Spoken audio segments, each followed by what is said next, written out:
मला फक्त आयुक्तांची बोलत आहे, मला मध्ये जायचंय, मी पहिलं सांगतोय मला मध्ये जायचंय साहेब. काही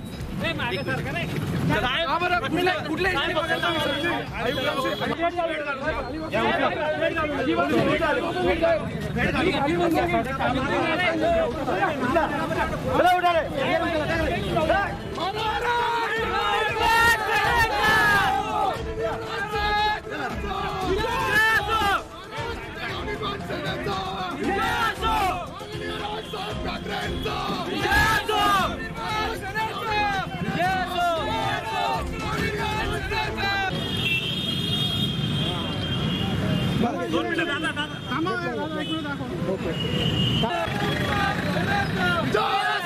महाराष्ट्र नवनिर्माण सेनेचा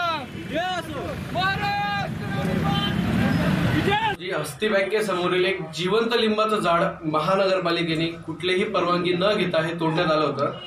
ही बात आमच्या लक्षात आल्यानंतर आम्ही आयुक्तांची भेट घेतली, आयुक्तांना निवेदन दिलं. 8 दिवस त्या गोष्टीचा सर्व पाठपुरावा केला आणि 2 दिवसापूर्वी मी आयुक्तांना एक पत्र दिलं होतं की जर 2 दिवसात या संपूर्ण प्रकरणात जर जो दोषी असेल याला तात्काळ कारवाई झाली नाही तर मी आत्मदहन करेल. आज मी महानगरपालिकेत पोहोचलो, गेटवरतीच मला पोलिसांनी अटक केली.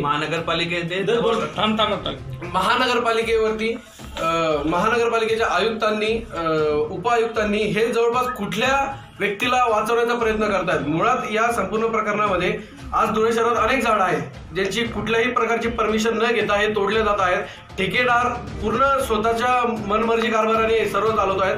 यामुळे प्रश्न हा उपस्थित होतो की महानगरपालिकेच्या कुठल्या अधिकारी त्या ठेकेदाराला वाचवत आहेत. याच्या विरुद्ध आम्ही 100% लढत राहू. आज जरी अटक झाली आहे तरी मी 2 दिवसानंतर पुढील माझं काय असेल ते आम्ही साहेबांच्या आदेशाने आम्ही पुढच्या तयारीत राहू. पण आम्ही हा प्रश्न मार्गी लावू, आम्ही हा प्रश्न सोडणार नाही. उद्या उठून आम्हाला कोर्टात जायची जरी वेळ आली तरी आम्ही कोर्टात जाऊ, पण हे प्रकरण आम्ही चालवत ठेवू.